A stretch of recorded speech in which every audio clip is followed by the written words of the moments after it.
And I'm checking YouTube.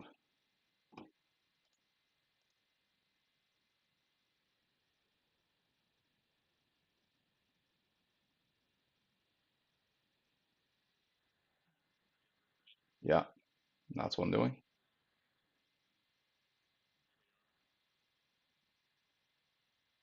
Well, you must have a much faster connection than I am. Oh, there we go. Yep.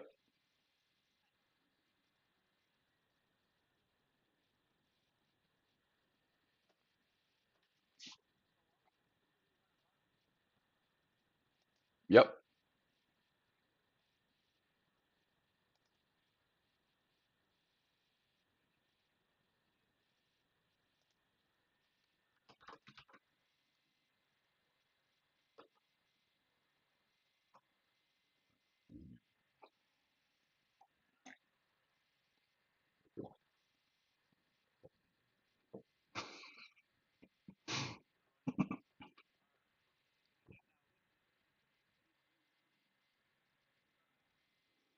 That has all the cheat sheet from basically technical analysis on it.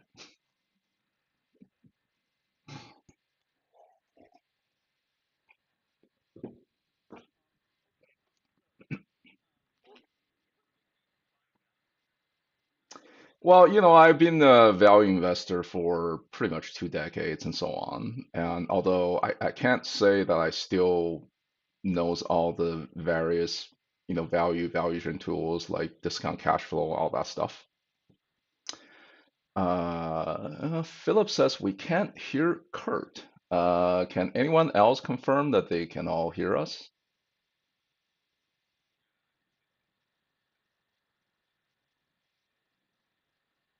What?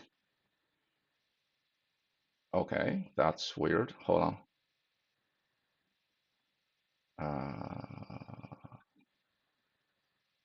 It says desktop audio is on.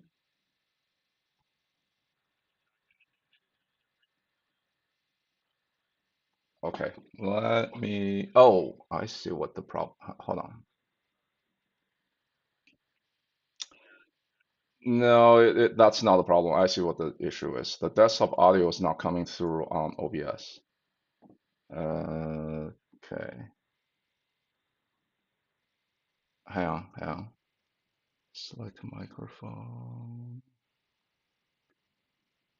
Okay, this is interesting.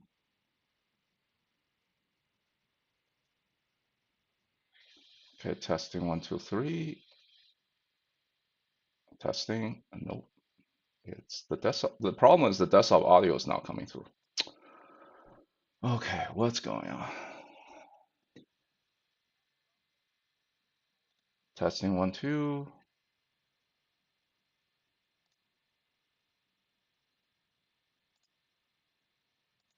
Keep playing it so I can hear. Okay, how about now? Hello?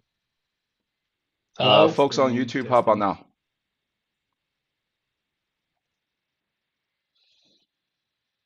Anyone? I think I fixed it for a second and then it's now bad again. Testing. Jerry hears somebody. He's not sure who. Okay. All I right. think it's working now. Sorry, guys, Yeah. that was a problem on my side. I should have noticed it earlier, which just means I need to go fix my other thing now. Are you saying we actually have a technology Let's executive that do admitted he did something wrong? this. I don't think I've seen that happen before. Blame it on security. Blame it on the salespeople.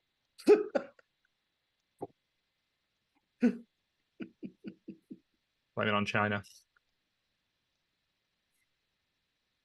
One of our ways of keeping customers happy is if something went wrong, it would get escalated to Steve Salta, and Steve would then figure out what was going on and then get me to come in, and I would always just say it was my fault, that I took full responsibility.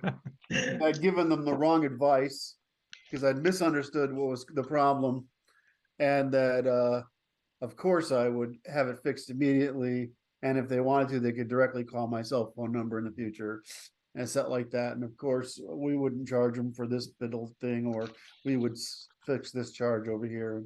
Fucking works every time.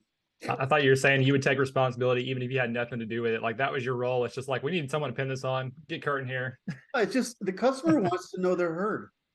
Right. It's really simple. You know, and almost all the time, it's really not anybody's fault. It's that there's that, you know, when you've got 30, 40 people working on something, right? And it's a technology issue, and there's so much uncertainty in a lot of technology development because you're integrating, especially for us, we do a lot of systems integration.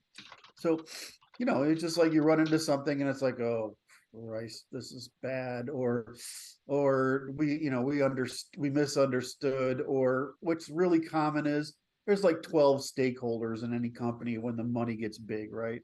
And so 2 of them are actually against it, trying to undermine it, right? And so, you know, you always, you know, there's a political, it's always stuff like that. So somebody gives you bad information, you can't go in there and say, Mary Jo and Bob are all trying to undermine this project so they get you fired so they can get control of. Well, you can't go. You know, you can. I've done that, but Doesn't work out well. Yeah. It's not. You know, in fact, I got a guy AT&T fired. Very nice. Yeah, well, you don't want to get your customers fired. It does make their senior people think that you're on the ball, but you know, it doesn't make you friends in the company. You're fired. I almost got a high level guy at Microsoft fired one time. He fought like heck. That's a goal. Like, Whoops. don't freaking lie to me, right? I won't lie to you. Don't lie to me. If it's gonna cost money, I'll figure a way to save your silly backside, but don't blame it on me or my company, rather.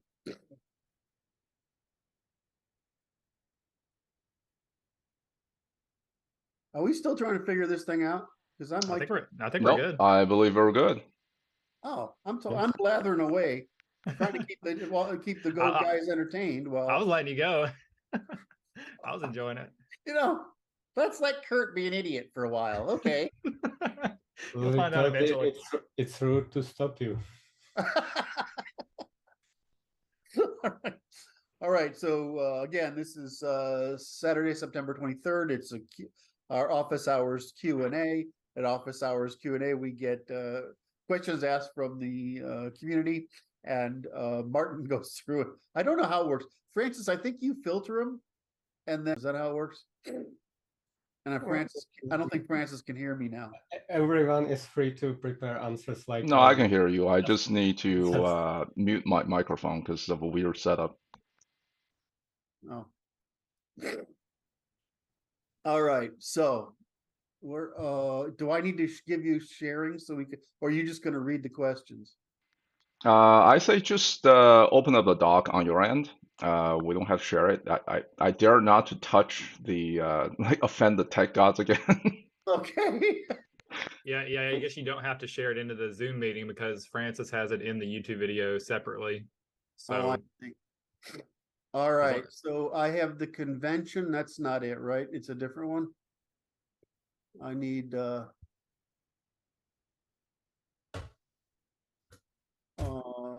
And shoot you a link again if I need to. Is it office hours recordings? What's the office hours? You have a link in the chat. Check the Zoom chat. Both Martin and I sent you the link.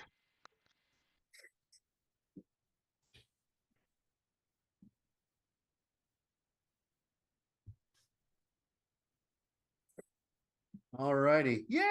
Okay, that was the one. All right. Where are we? First question. Number 1, right? We're starting with 1? Yes. Yeah, that's primarily for you. It is. From Levi. Yeah. I know Levi. What is the role of art in developing common group values? How can we develop our mental faculties and refine our discourse by acquiring and elaborating a sophisticated taste for art? How has our relationship with fine art changed with the advent of new technologies in modern times? I'm gonna answer one and not forget this one. And what purpose does fine art serve in the age of photography and cinema? Well, these are great questions for someone who's an art guy. This is kind of interesting. What's going on here? Okay. How can we develop? Yeah, we got a 4-part question here. Yeah, I'm just trying to break it into 4 parts so I don't get lost while I'm answering it. All right. What's the role of art in developing common group values? Well, here's the thing. Francis is moving the document around, so I thought I was doing it, and now I'm confused. It's like magic is happening. All right.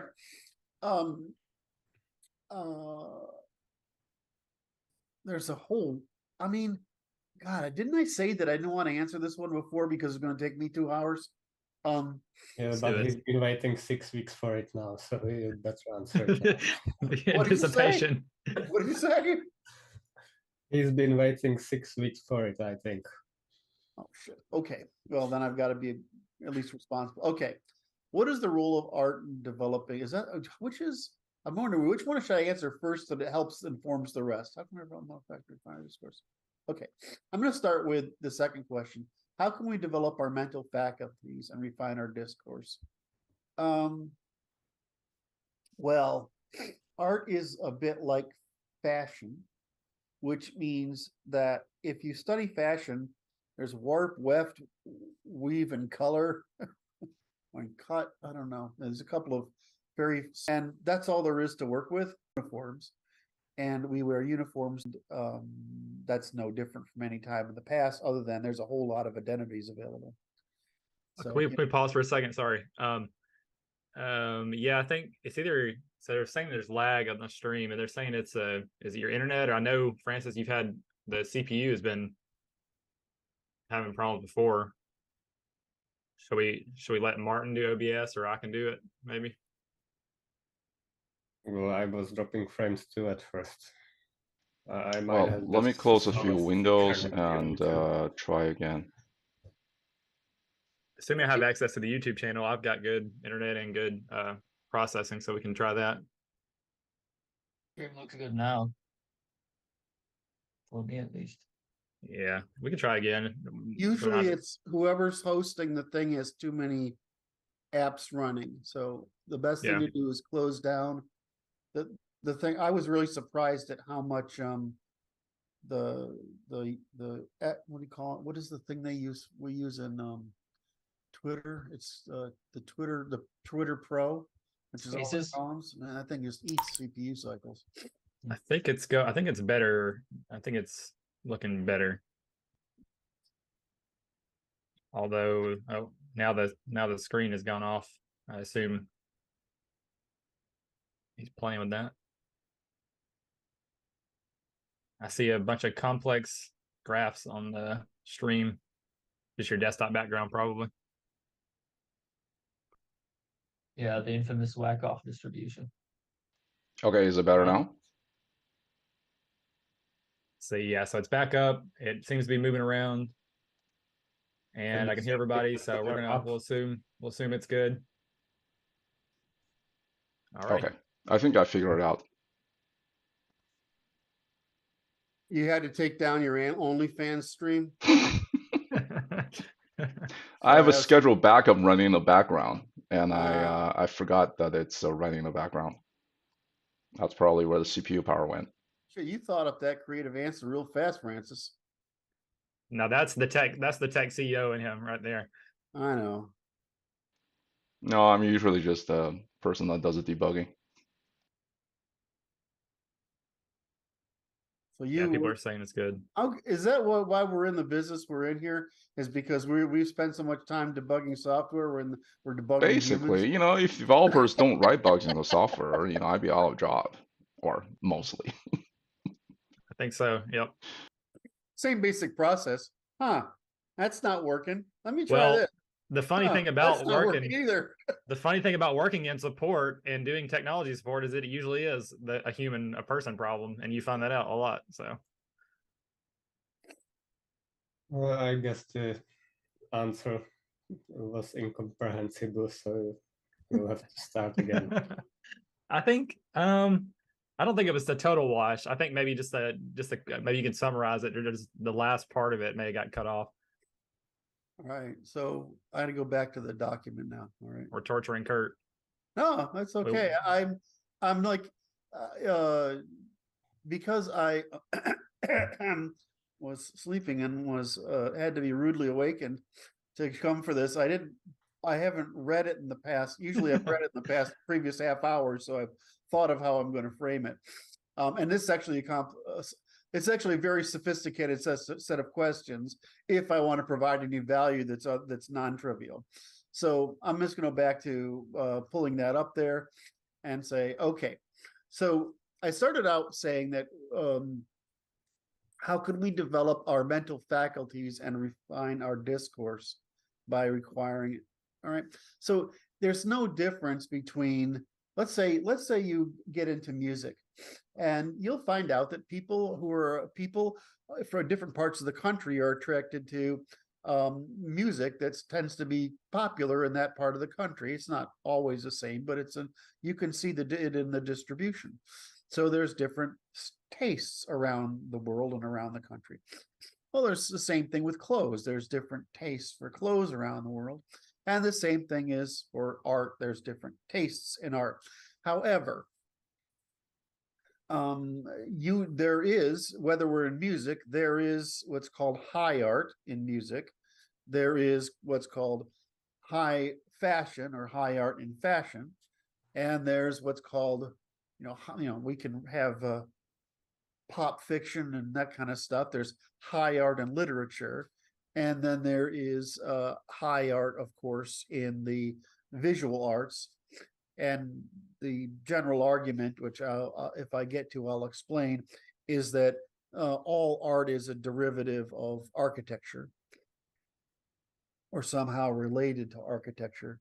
And even if we talk about cave paintings, so to speak, they are an effort to make art itself, like not decoration, but art tends to be an attempt to make a space which is not a nest into one, so that we feel comfortable and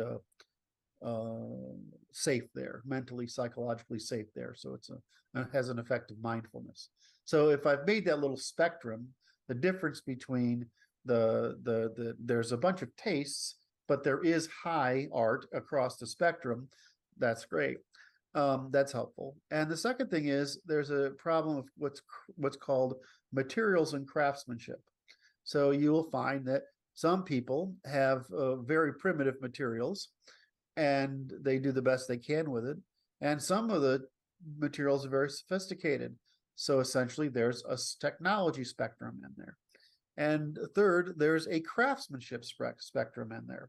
So you have not only the content, in other words, how you interpret the synthesis of what you're presented with in the environment you're presented, given your background and assumptions, there is also a component that is the components that are, I've given you two of them, that are the materials, the craftsmanship. There's also what's called design, which is really appealing to human pattern recognition tools. And there's certain, just like in everything, there's a few design patterns that are preferable to man. And what's the last one? The pattern, which is so the patterns is aesthetics. And the last one is symbolism. All right. So we have a bunch of properties. Remember, I said there's, like in clothing and fashion, there's warp and weave and weft and cut and color, and that's all. There's not too many things too many variables. In the high arts, there's the content, in other words, the meaning, so the symbolism, the technology involved in the expertise and the craftsmanship, the technology involved and the use of the materials, the aesthetics involved, and your base of knowledge. So this is like saying, okay, well, I know that Bach is technically better than Beethoven, but I like Beethoven better. And there's other things like, well, most of what's called art today is pretty horrific, sub-student caliber work. And there's an economic factor in it. So that it used to be that, of course, to do art and to possess these materials and to put them to work required quite a bit of wealth that wasn't available to people. I mean, even mixing primitive oil paints from base chemistry is, base element chemistry is quite difficult, and learning to work with materials like is very difficult, and carving stone and having the chisels and whatever, learning all that is quite difficult. So today we have a lot of crap because the technology is cheap. People don't spend years developing the craftsmanship skills. They have no sense of aesthetic at all. In other words, they don't know the principles of design. And the meaning that they put into things is rather amateurish. So conversely, if you flip it around and you look at the world, you can start to see how art reflects meaning within a given culture, their frame of reference, or which we call a frame a lot. You can see that if you know how to break that apart and say, okay, well, these symbols, what do these symbols say about life? Now, can you become skilled in doing that without studying it? I don't know if that's I don't know. Doesn't appear to be. I mean, I don't know. I mean, you can't really get an art theory and history degree anymore that I know of from anything other than, I think, just a few small institutes. You can get design. Very hard to get an art history discipline. So can we develop our mental faculties? Well, I just as is primitive art. If you go to Rome, you have a lot of pornography and whatever on walls. You're going to see nonsense across the spectrum no matter what. So can we develop them?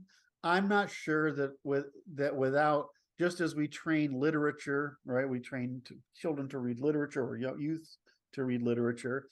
I don't think unless we train people in the arts, they'll have the basic tool set to be able to understand art and appreciate it. So did I make that answer? Can we develop the mental faculties? People need training to talk about high art. They don't need training to say, I like drawings of horses or kittens, or dark angels, or whatever, is appealing to you. Did I answer that question well enough so far? Somebody tell me, feedback, please. Yeah. Okay. Yeah, sounds good. Okay. So, how's our relationship? I'm sort of working this from the bottom up. How is our relationship with fine art change, the advent of new technologies in modern times? Well, what's happened, of course, is that the demand has increased dramatically.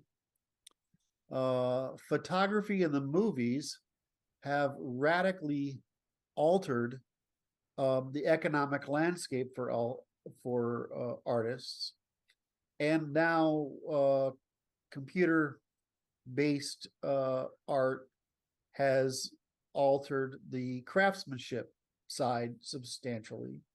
And so this is literally how they say it. These technologies have been the great sucking sound on the art community.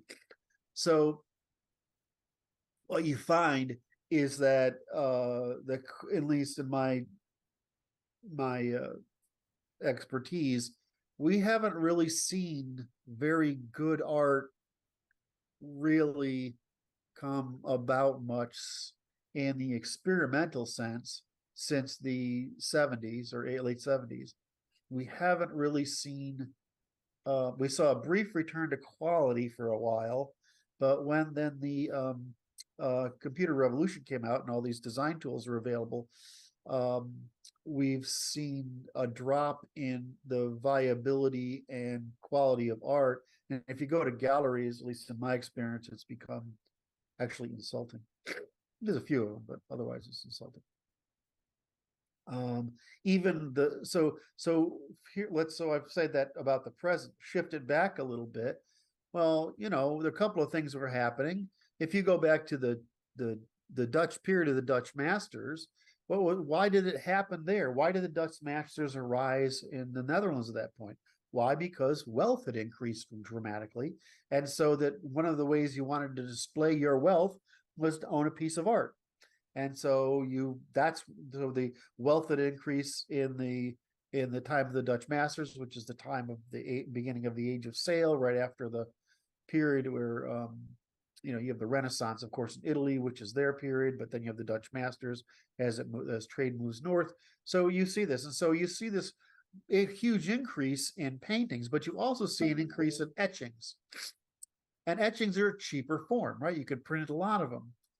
Well, so the same thing happened with the advent of photography. The reason we got impressionism and all this kind of art at the time was because realism in painting became challenging to make money at, because realism in photography made those skills less valuable. So now you had the rise of impressionism and pointillism and all this other stuff, and this trend continued right through the 1960s with pop art, and into the 70s, which is when I was early involved, which is we call abstract art, and the very reductive and technological look at art. So the economy and what status signals are happening, you take that and you combine it with, well, starting around 1900, there's this new urban class arising that has disposable income that wants status. And so just like in the Netherlands, you had where we had the rise of painting and more painting, and they were using painting with lenses, by the way. That's why a Vermeer looks so good, is they're painting through a lens. So when you get into the modern era, well, the modern era meaning the modern look of furniture and furniture styles changed, it was to furnish urban apartments. And so there was a huge demand for the furnishing of urban apartments and to put art in these things. And the reason there's a big demand for them is because they're dull. so the apartments themselves weren't works of art like they had been in the past. So, which by the time we get to the 1950s, right, these are panel project national homes, which national home is a style of home, which they just made millions of them. It's the little pink houses type of thing. So our art is art, the quality of art and the ability to understand it requires understanding some of these variables that put art in context. Why was there demand for it then? Well, the demand is, as always, fashion, novelty, and status seeking. So we're on how is the advent change?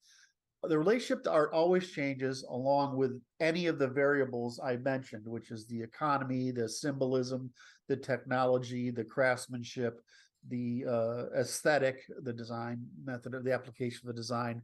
All of that affects whether it's available. And so developing that skill to look at things is like developing the skill to look at fashion. Well, is high fashion really good? Not really. It's pretty awful, most of it. It's mostly attention getting for a very small number of people. I've always been a Ralph Lauren fan, and I mostly wear either Ralph Lauren or some imitation of it. And that's because it's very Anglo 1930s to 1950s. And it's a consistent style. And if you want to look at Gucci bags for women, for example, they tend to be pretty amazing works of art and craftsmanship, art design and craftsmanship. And I can tell you that you get lots of hugs and kisses when you buy a $3,500 Gucci bag and give it to your girl. Anyway, so you have these variables that are consistent over time. Can we all learn that? Absolutely. There's no reason, but can we learn? Can we just look at stuff and get it? No. So I think that's really how has it changed. It's changed mostly in the modern times with the advent of the greater availability of lower cost art, like the poster movement in the 1980s. So the greater availability of stuff that decorates more homes in more diverse places with larger homes, with and so then you've got office spaces. You probably don't know about this stuff, but there's a thing called bank art, which is you make paintings that are pretty and nondescript and landscape like, so they can hang in banks, right, in office buildings. And there's commercial art dealers that sell, their specialty is supplying nondescript sort of some varies on, or non it's usually abstract, it's not anything representational art for offices. And like, if I want to start an office somewhere, I've done this a bunch of times, you call up the local art dealer, you have them come over, visit your office, they come back with a suggestion of how to decorate the place with stuff, you give them X number of thousands of dollars, and they hang the stuff up for you, and there you go with your decorated office.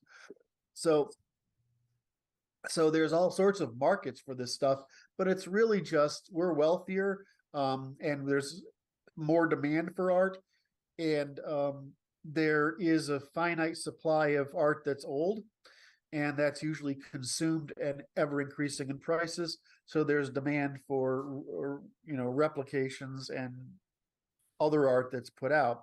It's still a problem, though. The economics of art is still a problem, because let's think of it, if you're an artist, let's do the basic business model. And I'm going to take a painter because most people can associate that with art, but I'm using the whole spectrum.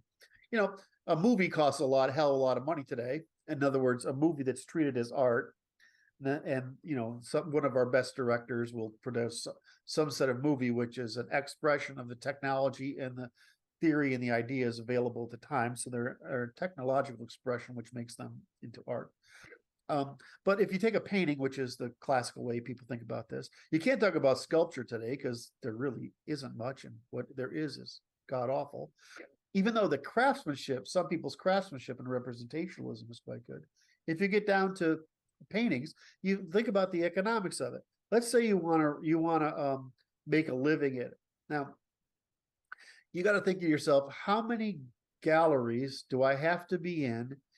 What inventory has to be in each gallery to sell, and how much of that have I got to produce? In other words, what does it cost to me produce how many paintings so that I can feed the galleries to send me enough? And so what you find out is there's sort of this $1,500 to $2,500 floor on the price of art, and there's there's sort of this $5,000 to $10,000 target that you get for art that's of what's called scale, right? Which kind of thing that would make a space identifiable rather than to decorate a small space. In other words, to dominate a space.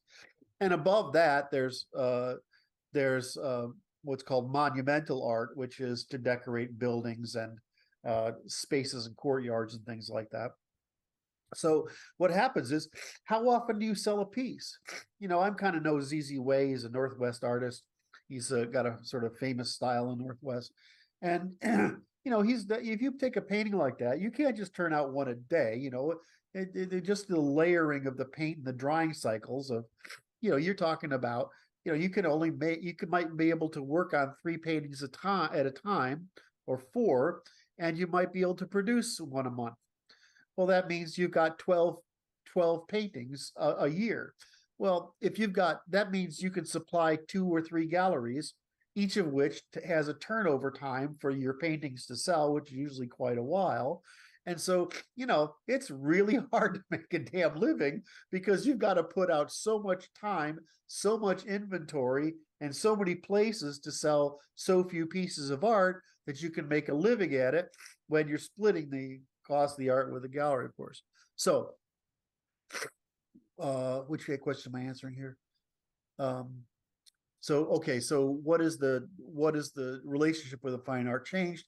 It's becoming, it's very hard to find a patron today, where it used to be a thing, like the nobility was a patron. Second thing, it's the demand is very, very high, and the time pressure for you to produce goods, in other words, the production cycle of producing goods, has been crushed so far that the risk of producing high art that's really a high investment, like our ancestors did in the 1700s and 1800s or before, it's just economically not viable. you have to have a government sponsor it and pay for it, and they want to pay for shit. So that's how that looks. I hope I've answered that question reasonably well. If you, I would have organized my narrative a little better. What the purpose does fine art serve in the age of photography and cinema aside from it? This is a different. I don't Kind like of similar. It's What? kind of similar. It's kind of similar to the last point too. I feel Yeah, like yeah, it's really the same. You say it's ambient decoration. It's not decorations, it's experience. We forget that, the reason those cathedrals have all that stuff inside them is it's basically entertainment and education by comic book. Because but books aren't available to the common people, when all those pictures are around the inside of churches, you can go around and the picture can form a visual image that helps you listen to and understand a story from one of these parables. And so it's sort of like education by comic book. The same thing happened with all public art, is it formed education by comic book. Hadrian's column being one of my favorite examples. The third thing, so that's really that it is that photography is cheap and easily produced, and because you can capture moments, it's which is very, it's very hard to explain that how photography can capture a moment that is more like memory than a painting can. And so photography is very good at capturing moments.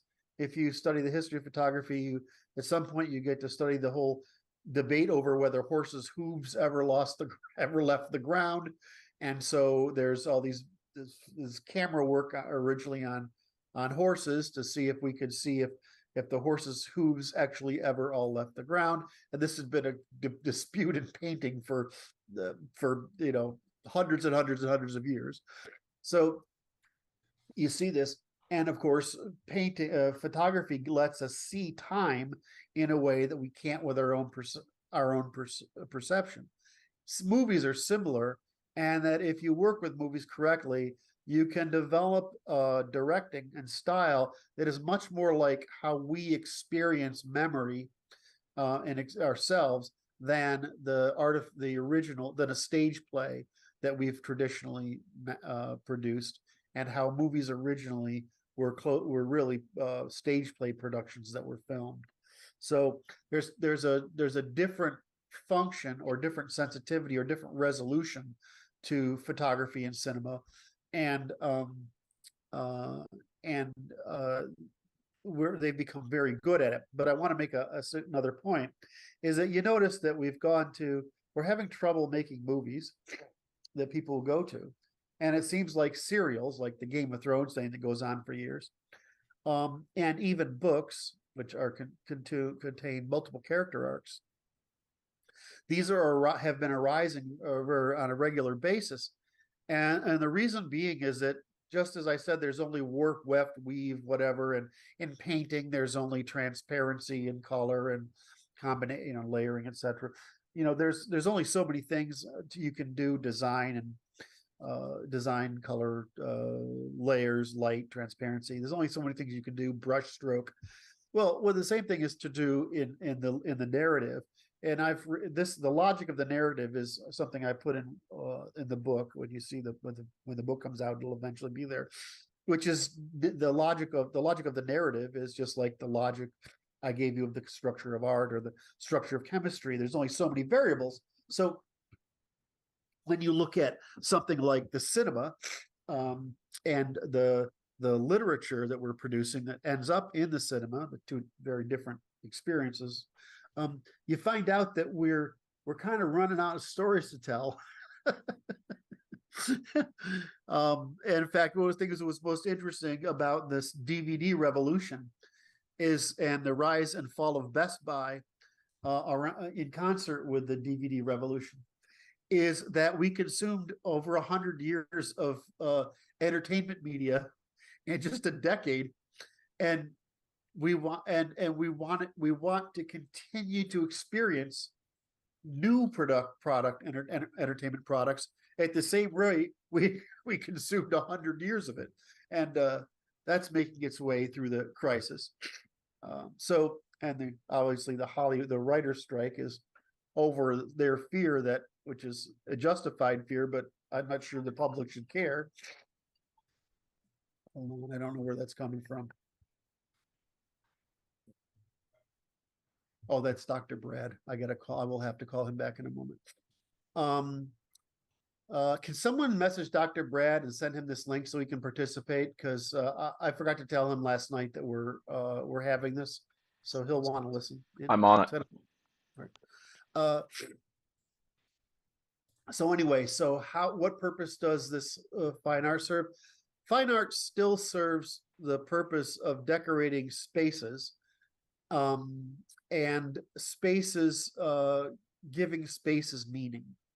Now, the reason I answered those three questions instead of the first one, what is the role of art in developing common group values, is I try to give a platform to understanding, well, okay, now that we have a vague idea how art's changed over time and what its properties are and how it's economic and circumstantial and technology based on whatever, art is in fact necessary. I mean, if you think of it this way, I always talk about group evolutionary strategies. I talk about mythologies as means of transferring them. I talk about formalization of mythologies in theology and philosophy and histories and literature, and then that we tend to metaphysically hold. Metaphysically means, and in the sense I'm using it, philosophical sense, is that it's a presumption about the nature of the world that you hold without knowing you hold it. In other words, I know that gravity's there, but my view of man's relationship with nature, or the nature of time, or the purpose of man, or the value of existence, those are metaphysical value judgments that tend to vary between cultures. For example, the most common one that's been most well documented is Europeans think in nouns and East Asians think in verbs, and so if you Europeans think in shapes and East Asians think in materials, and these are total opposites, but they are both ways of grasping the world. One would be, the East Asian would be more naturalistic, and the European would be more mechanistic. And so there's metaphysical presumptions about the world. We're not taught that these are there. There's just an inherent pattern in all the things we live under.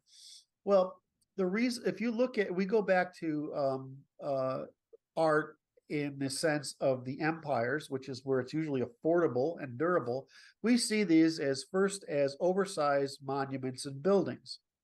We see our religious frames, whether temples or churches or whatever variation you choose to have, or palaces, they have a monumental aspect to it.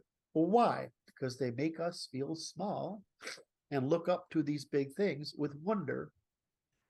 And this provokes certain intuitions in us, which make us feel part of something bigger than us, and if it's familiar, and it makes us feel small and not part of it if it's not familiar to us. So in a sense, the role of monumental art, architecture, etc., is to say a couple of things. I've written extensively about this. You can see a video about it in the early proprietarian, or I can't remember what the video was called, but it's something like, how do we know a land is ours, and do we have rights to it? Is that when you first start building these things, what is a church or a temple? What is a monument or a palace? It's saying, this shit's mine. That's what it says. Or this is ours. So, it's basically a stake in the ground for that purpose. And they tend to be decorated with and filled with symbolism that justifies and holds to, makes spiritual or ephemeral or heroic that set of myths which unite us in our group evolutionary strategy that I described earlier.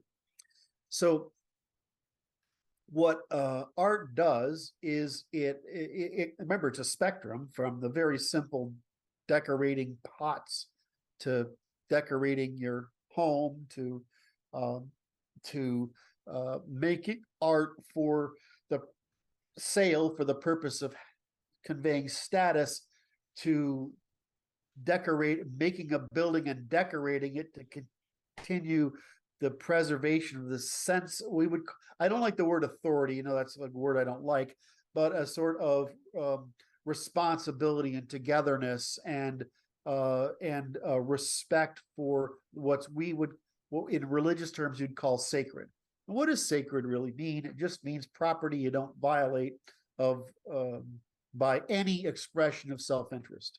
So if I don't violate your property, that's just respect for you and your property. That doesn't mean it's sacred. But in the public sense, when I have no rights at all, that's what sacred means. I don't have the right to diminish, invade, use, abuse, opine upon at all, because that thing is sacred to the people. So to some degree, all of this art starts with, of this public art, this great art, high art, starts with an attempt to produce whatever we consider is sacred and therefore the highest status available to us in our culture.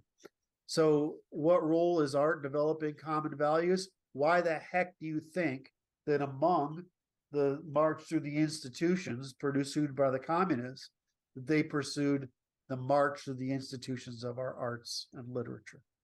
Because that's part of civilizational destruction. Why do you think they want to take down the monuments in the South?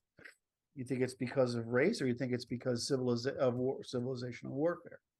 Well, the reason is that we don't popularize this, but the North encouraged the South to rebuild its self-image, right? In the usual European tradition of once we fought, we settle.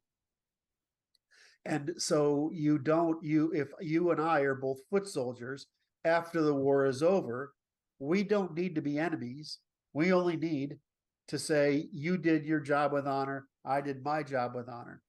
And what the North and South were trying to do is say, with the North encouraging Southern expression of honor for their lost, their dead, is to say, we've settled, you did your duty, we did our duty, and this matter is closed. And that way you get back to peaceful cooperation, respect. It doesn't end up in endless feuds.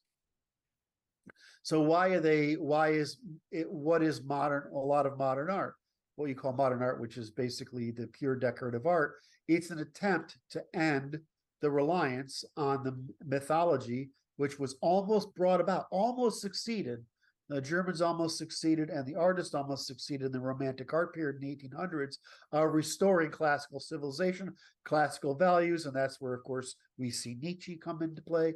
And and this our natural mythology, our natural European tradition, almost made it back. But what did the Marxists do? They destroyed it. They went to war against not only our religious values, not only our social values, not only our institutions, but they went to war against our history and our art. And the last thing they wanted to have happen, because of course Christianity is a slave revolt against Rome, they wanted is for their previous slave to revolt to have been restored as aristocracy. I'm going to have to shut this apparently. Somebody's not reaching Dr. Brad. I'm going to shut this down. Sorry. Please try to reach Dr. Brad. So in the end, your group strategy is embodied in your art and embodied at all levels, from the high art down to home art, like decoration.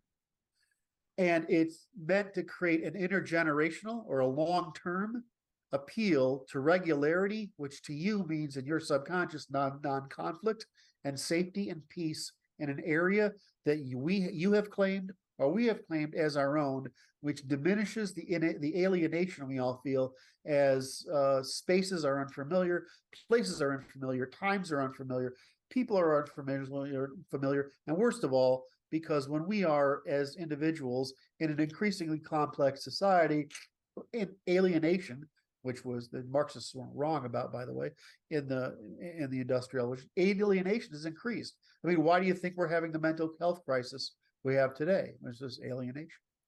So what's the role of art in developing common group values? It's a hell of an important one. And the horrific use of art as systemic undermining of Western civilization, i.e., I don't know if you know what piss Christ is, all that nonsense. You can look up piss Christ in some time and you'll get what I'm talking about. There was a controversy over that, or any of the other other attempts to undermine our civilization are all part of this whole attempt to undermine the responsibility and sacredness and requirements that we pay the high cost of whiteness in our civilization. And you do see it in others. I mean, the Chinese are being very protective of it. The Russians are very protective of it. The Muslims are very protective of it. And we're just letting it be trashed. Anyway, so I think I've given those 4 questions a pretty good coverage. How long did that take me? I don't have any idea. An hour. It did not. Close. I was gonna say briefly, Less. Maurice put a thing on there too that kind of reverberated off your last point, that art is either moral or it's subversive. So it's pretty much one or the other, like you were saying. Very good. Yes, exactly. I made some notes to myself, which is programming your intuition. So again, it's programming your metaphysics by by environmental saturation. So for example, why does advertising work? If I send out if we publish one ad, it doesn't work. But if you've seen the same ad 3 times, or if you see it all over the environment you live in as billboards and radio ads and whatever, this is the same thing as, this is a kind of social construction. It's a falsehood, a social construction that makes you feel like something is commonly held and commonly believed. It might just be that somebody had it threw enough money at it to try to make you believe it's commonly held, commonly believed, commonly thought is good, and whatever. So it's just appealing to your basic instincts. So it is programming. We are trying to program with high art, your intuition.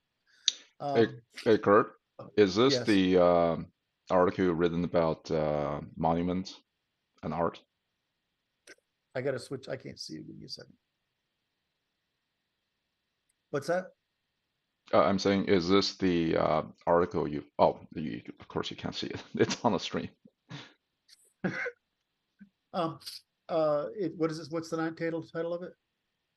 Monuments and War. I don't know. No, I don't think so. It should be. Yeah. Martin posted it in the channel. It's a video, and it's on YouTube, and it's something like it has to do with. Well, I shared what I think it is: restoration of ancestral lands. Yes, that's it. Yes. Restoration of ancestral lands. What that means is, how do you know what's the definition of property? It's something you've invested in that hasn't been invested before. Well, what are these monuments that we put in place? No, they're statements of I own this shit, and we own this shit, and they tend to be pretty eternal. The thing that's weird about monuments is they turn out to be incredibly good investments. It's really weird. You would think that the things that would nearly bankrupt your economy would turn out to be really bad investments. Turns out just the opposite is true. It's one of the best. Monuments are one of the best investments you can make, and it's completely counterintuitive. I mean, you think about it: the pyramids, the Acropolis, right? Everything fucking Rome did, right? It's incredibly valuable. I wanted to add something really briefly, that I've been playing this new game Starfield that's like 300 years in the future, and all of Earth has been destroyed with it's totally uninhabitable. But if you come to the planet Earth, that's the only things you can see are like the major monuments, like the pyramids, the largest skyscrapers we built. So that's kind of a testament to it. I thought it was kind of cool. Somebody interviewed me back in the early 90s, and they said, What will the future remember from America? I said the only thing is gonna. There were two questions. There are three questions. I've forgotten the third. The first one says the only thing that's going to be visible is highways. And I said, what's the highest achievement of American scientists? Is the United States Marine. I can't remember the third one. The Marine is the highest social achievement we've ever brought about. Oh yeah. Fascinating to me. All right, I answered that one. That one took a while. Did I do okay there? Very good. Yes.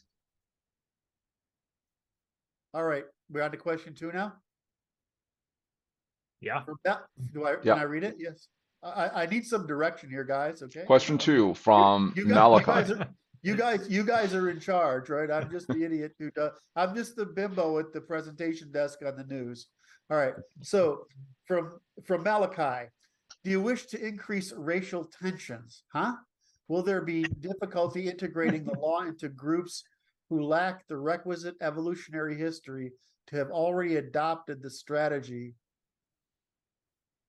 I don't say we'll see people retaliating against the imposition of the law. Will we see people retaliating against the imposition of the law?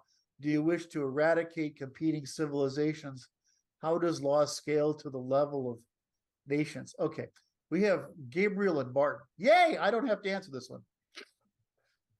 Gabriel. I give a pretty long one. Okay, I'll start.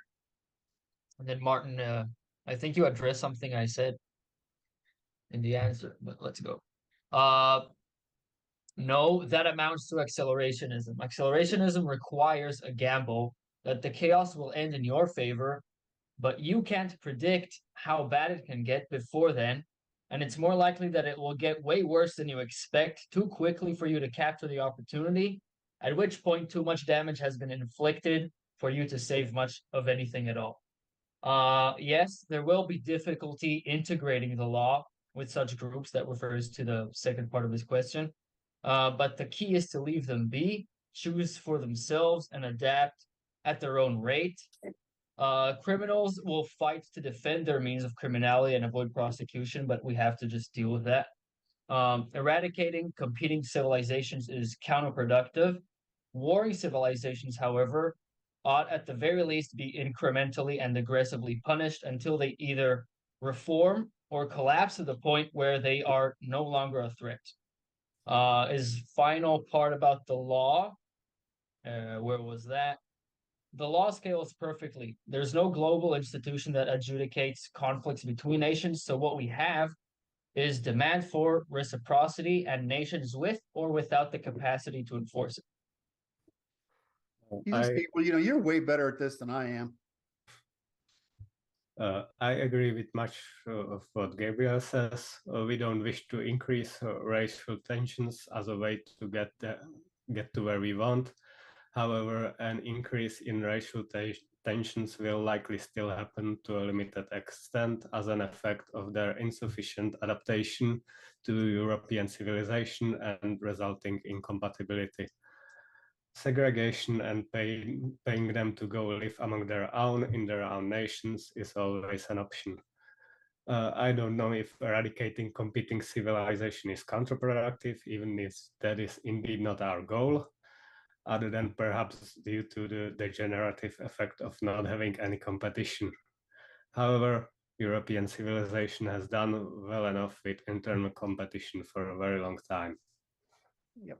Yeah, so that was I was thinking about you answered my part. That was great. Very good.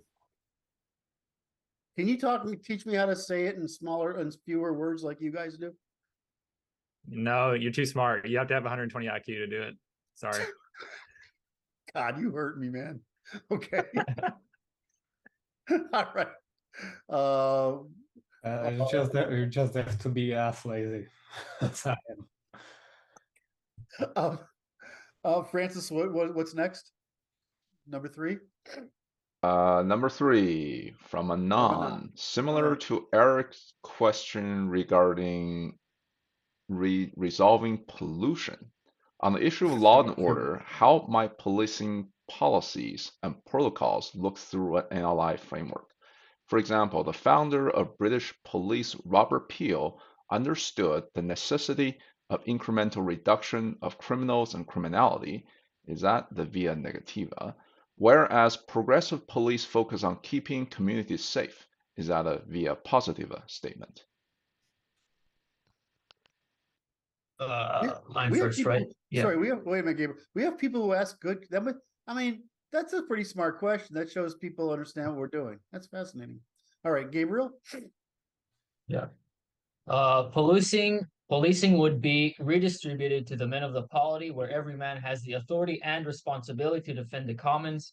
Policing is a via negativa process. It consists of removing criminals and acts only upon violations of prohibitions, meaning you don't get policed if you don't violate a prohibition.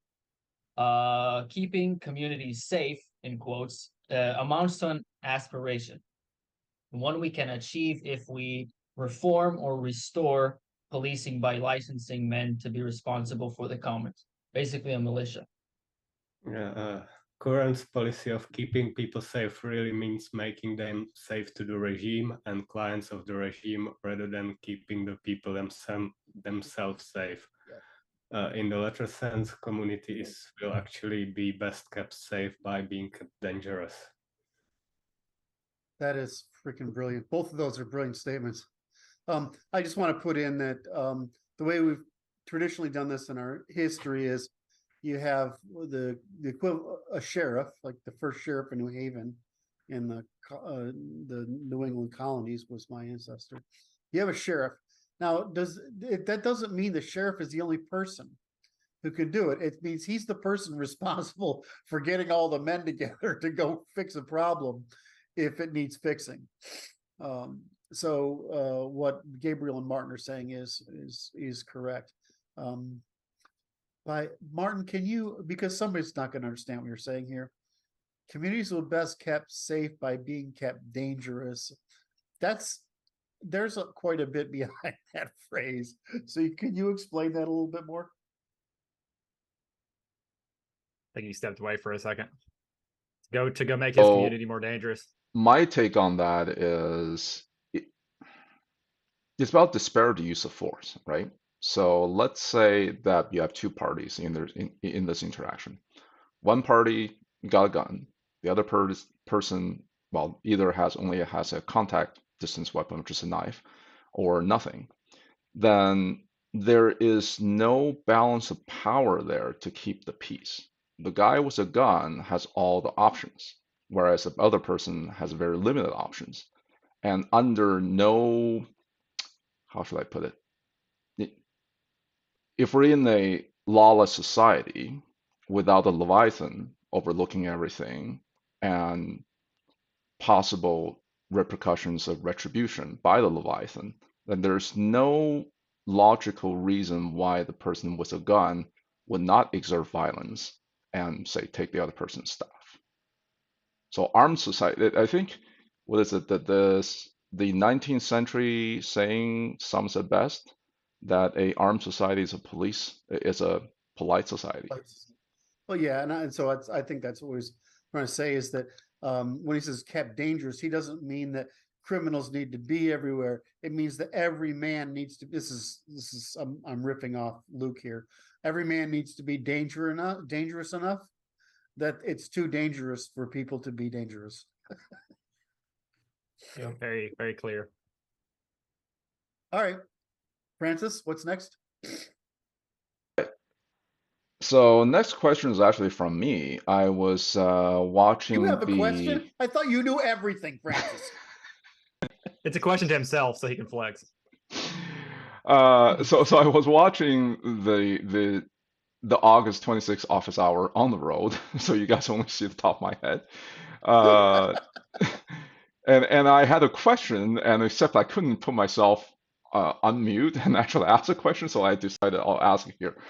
So how do you differentiate between the obligation and duty associated with the inalienable natural rights?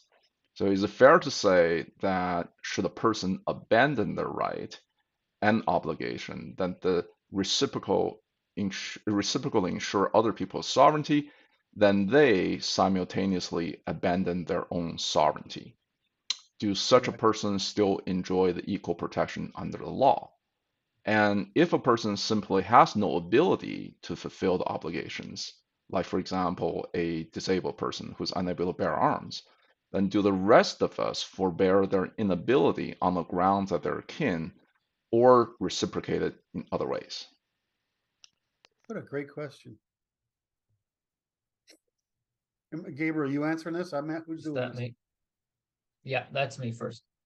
By abandoning one's inalienable right and obligation to defend it in others, they waiver their status as protected by the law. They become an outlaw essentially because they effectively undermine the foundational mechanism that enables the group to obtain sovereignty. For example, refusal to bear arms undermines reciprocal assurance of self-determination by self-determined means by force of arms. It amounts to defection from the group and nullification of the contract that upholds the group's survival strategy, and therefore the person waives whatever protections the contract provided for him. For people who are unable, they do not deserve the same treatment as such a traitor would be.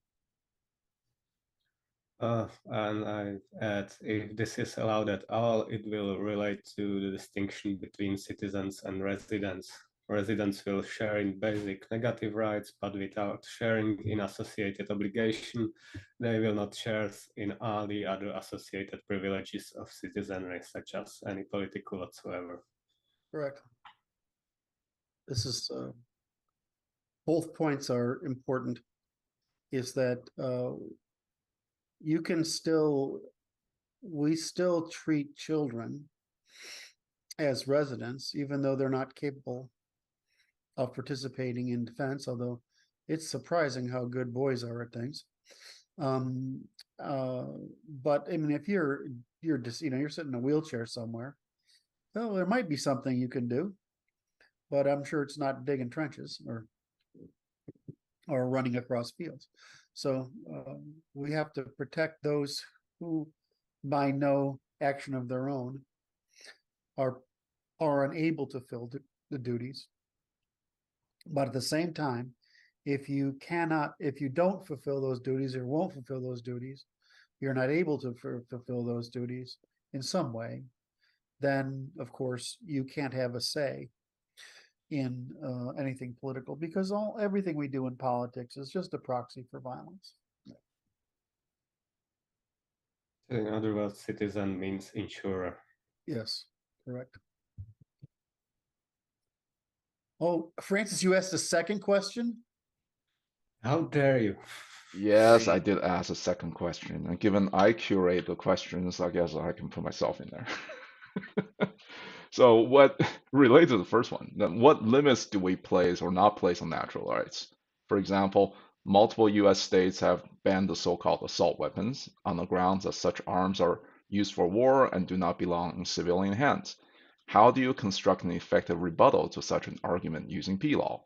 And if we do not place limits on the right to bear arms, I could argue that civilians ought to own weapons of mass destruction, yet intuitively that seems wrong.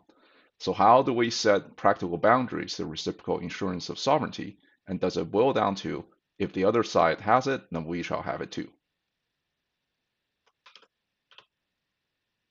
I'm not too confident about my answer, but I'll give it a go anyway. Given that people are sovereign, they ought to hold arms at least comparable to a standing army if we want to defend our sovereignty against aggressors, foreign and domestic. I'm not sure how far to extend this regarding nukes. Then again, if everyone has nukes, will anyone use one? I respond to this. Yes, some of the crazy people on one hand and very intelligent people who argue themselves into it, like Uncle Ted types, would probably use them. As far as I can tell, there isn't any obvious hard line, and it boils down to how much damage an individual can do before getting stopped. Yeah. Okay, so I'm gonna have to talk on this one. So there's no record of a free people that don't have an armed militia. It's never happened. It's never going to happen.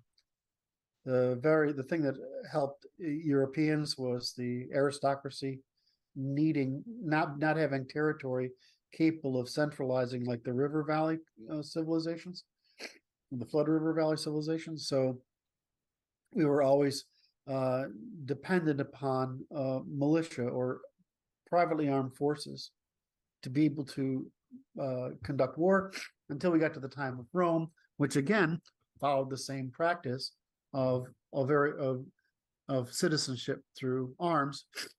And so the whole trick is, can you equilibrate the individual against the individual, as in the gun versus knife state? So that's step one. Step two is if just bullets, etc. And then you have weapons of area of effect. When you get into like tanks and bazookas and whatever stuff, right? When you get to that point, then it's we've traditionally in the West we've held an armory, and then armory is regulated by that same militia. So it takes more than the individual odd actor to engage in something nefarious. So we've solved this problem throughout our history, and it hasn't been a problem until recently, because of course they don't want us to be armed and able to overthrow the government that we so obviously need to use arms to overthrow. So the answer is that there's a couple things here, which is the answer to the first paragraph. On the grounds that arms are used for war, well, that's the whole point, is that they can be used for war against a malicious state. So they do not only belong in civilian hands, but they belong primarily in civilian hands, where a standing army is for purpose of any standing military, at least in the US, is purely for foreign deployment. There's a reason the reason we developed the Marines, and the Marines are still our special forces. And there is a reason the Marines are trained as they are, to make do with what's available. And that the rest of our military that's strategic is externally focused. From an internal standpoint, we require our freedom to be dependent upon the ability to conduct war against a government that needs war conducted against it. And we're certainly approaching one that is going to need it. The second question is, how would you construct an effective rebuttal? Well, I just did. Next, if we do not place an limit on the rights to bear arms, I could argue that I've already answered that one. So I think between the need for reciprocal assurance of individual sovereignty, the domestic responsibility for domestic control and the policing of the government by the militia, the individuals in the militia, the separation of individual arms from armory arms, which allows that to scale, and the use of sheriffs to be able to essentially shift to basically rally men when necessary into the cause, the restoration of what we call the regimental system, which, well, was happily and readily and joyously abused by the British, because it basically turns into an awesome men's club for drinking, partying, hell raising, and in general enjoying life. More so than anything else. We should restore those institutions that make necessary and obvious the participation of every individual in the defense of individual sovereignty. If I'm not mistaken, your version of Second Amendment specifically includes grenade launchers. Yeah, the reason I asked that question is, in the updated Constitution, this, instead of Second Amendment, the right to bear arms really should be a First Amendment. It's the First Amendment. That's correct. Right. Yeah. So then, how do we construct it in such a way that it would prevent loopholes like the National Firearms Act and all these things? Just prevent it from ever passing. I think we have. I mean, if I haven't read it recently, but I'm pretty sure it's rock solid. You can't, they can't, it's really simple. Like, I think Martin just brought up the great example. If I can do a bomb, right, that's not, right, that's different, right, that's an area of an effect weapon. If I can do a grenade launcher, it's still controlled flight, right? And so if it's a man-portable weapon capable of directional fire, then that's okay. And as long as that's, I mean, that's gonna, and anything else that, I mean, anything else that's gonna be beyond that is gonna fit in the armory capacity. That doesn't mean you don't have access to it. It just means you don't have sole access to it. Do I think men ought to have tanks and shit like that? Absolutely. If you're crazy enough to want one, go ahead. But most the sheer cost of these things tends to regulate it. So we can, if we haven't defined it well enough in there, because I haven't looked at it in a while, it's relatively easy to define it just by the requirement that it be a directional weapon toward a specific target, and not an area of effect weapon that's indiscriminate in its targeting. Which means we get to have RPGs. Yeah. There we go. I'm not Or getting. I can't see you AT4s and guys. law rockets. What? Or AT4s and law rockets. Those are the US version. RPG, that's the Russian version. Okay, now I'm going to get all of both. 50 cal technicals. Well, I mean, the problem is that we went through a period of thinking we had solved all this military stuff, and now it's back. So we've gone through a period where we thought that the end of history had come, and the left got really out of control with it. So, and women, of course, again, are the problem.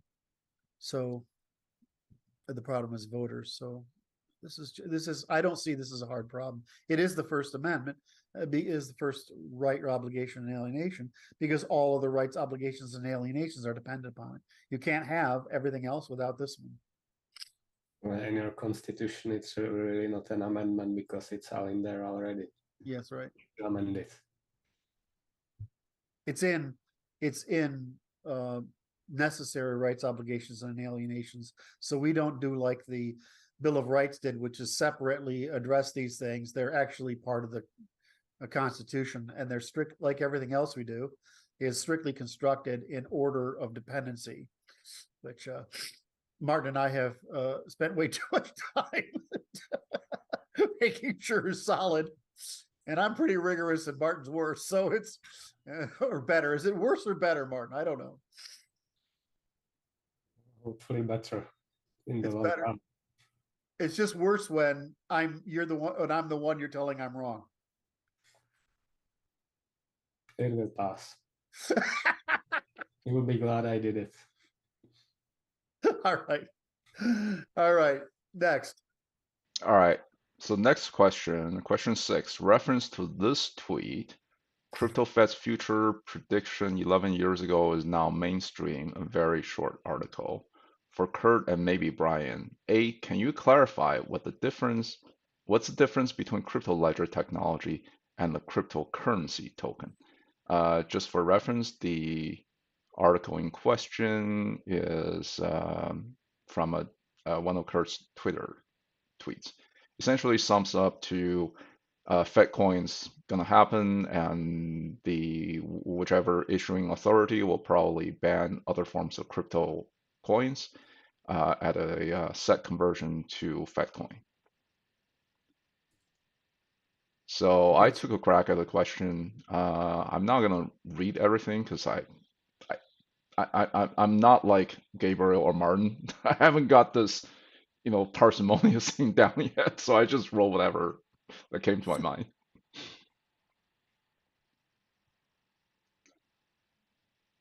So go ahead, Curt. No, I didn't know what your pause was for. Go ahead. Yeah, so the difference between crypto ledger technology and actual token. So here's my take. The ledger itself is actually very old technology, and it's nothing but a transaction of records. And as such, it needs to satisfy a couple of criteria. It needs to be open to make additions and easy to make additions. Think of writing another line on a ledger, but it needs to be close to the modification once recorded. It can't be written in pencil because otherwise you can just erase all that stuff and rewrite it. And it needs to be easily visible and verifiable by parties involved in the transaction, right? If you only have a ledger that's kept to yourself, then it's not very useful, except for maybe yourself. And so in that regard, the crypto ledger technology does introduce some innovations in that it's very widely shareable. And because of cryptography, it's very difficult, if not impossible. It takes more than a galaxy, several galaxies worth of computational power to crack the SHA-256. There are YouTube videos online that talks about how difficult it is to compute the right hash to essentially change the records. So because of the way that it's implemented. Question before you go. Even if it changed records, isn't it easy to discover? Well, that's the thing, right? If you change a past record, then all the subsequent cryptography signatures on subsequent chains will change. And so it's very easy to discover what's going on. But what I'm saying is in theory, it is possible to change the cryptographic hash and not in a previous record and not have a subsequent ones change.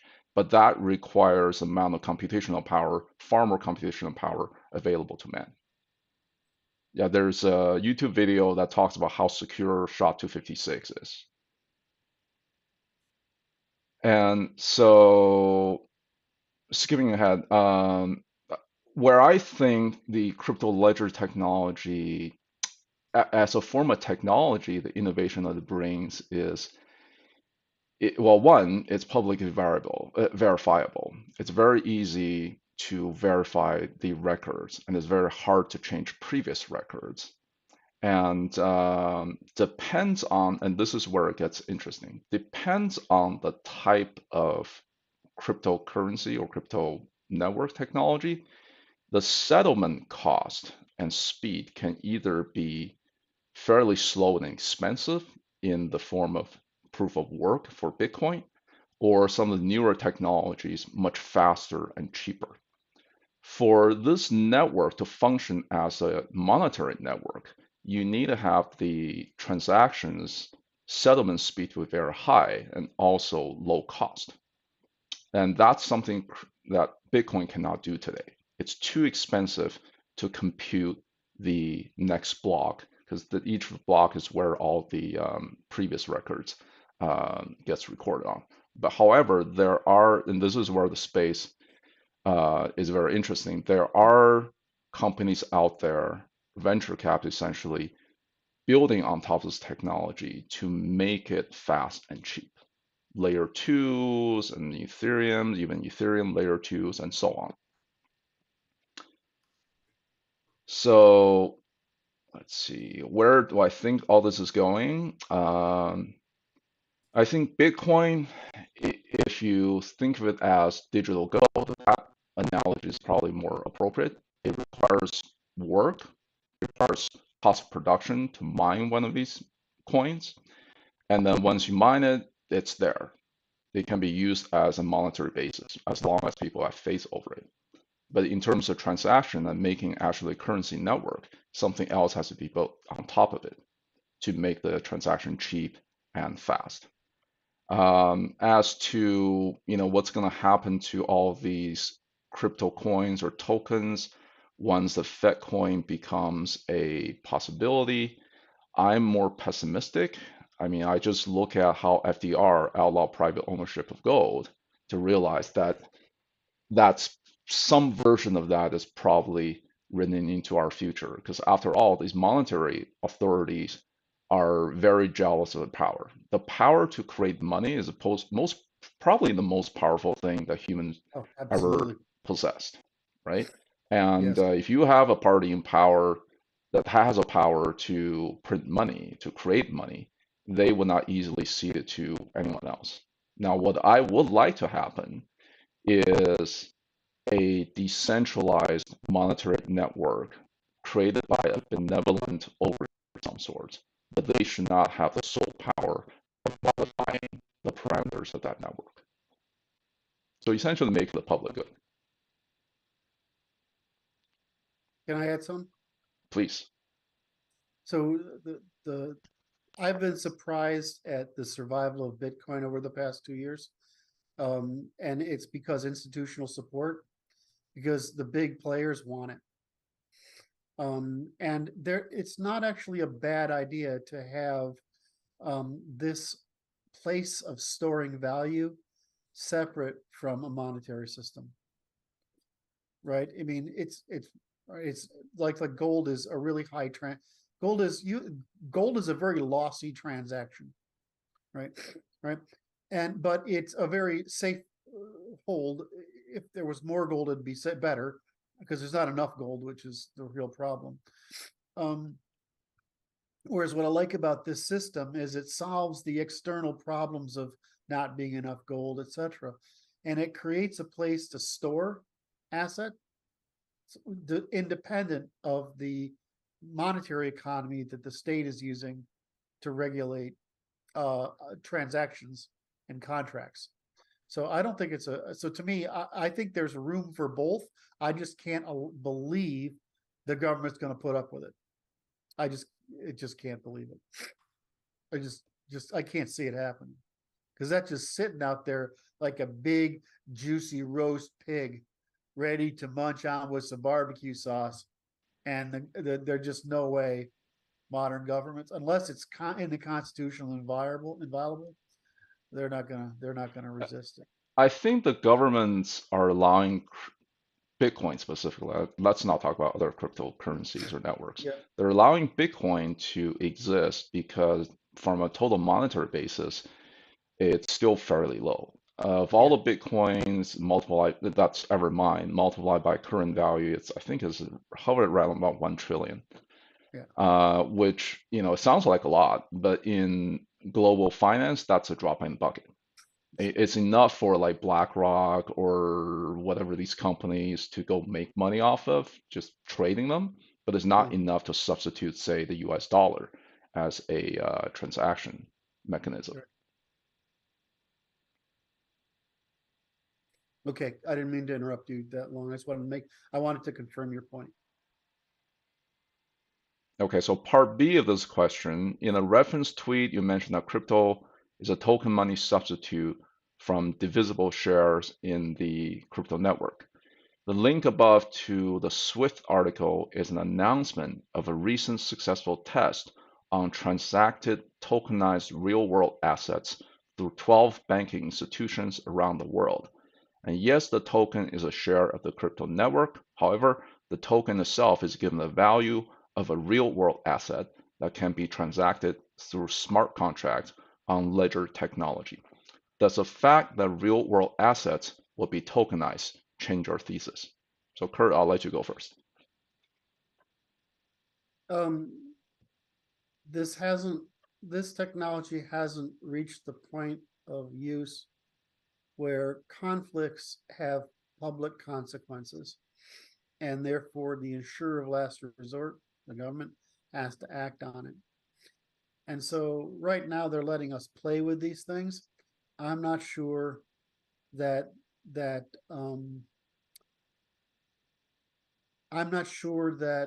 I see this working.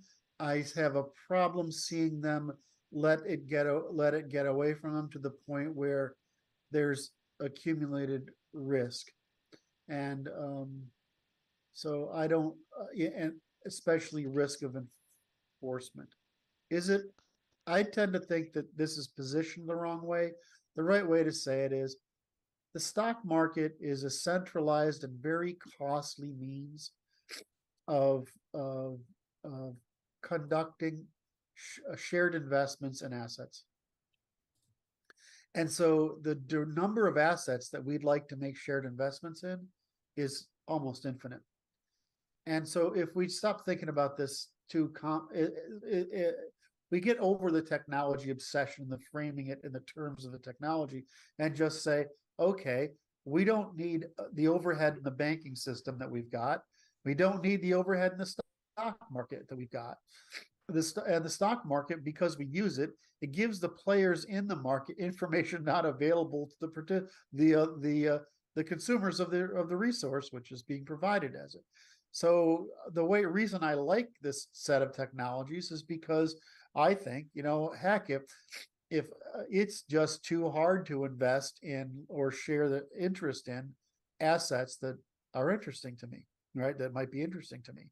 And I would like to see it so if that people had more fun investing in things that they were interested in.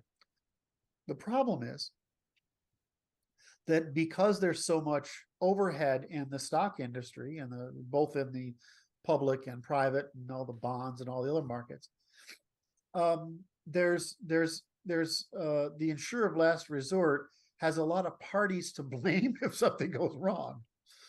Whereas if we put this into place, it's pretty hard to chase down and stop the scams.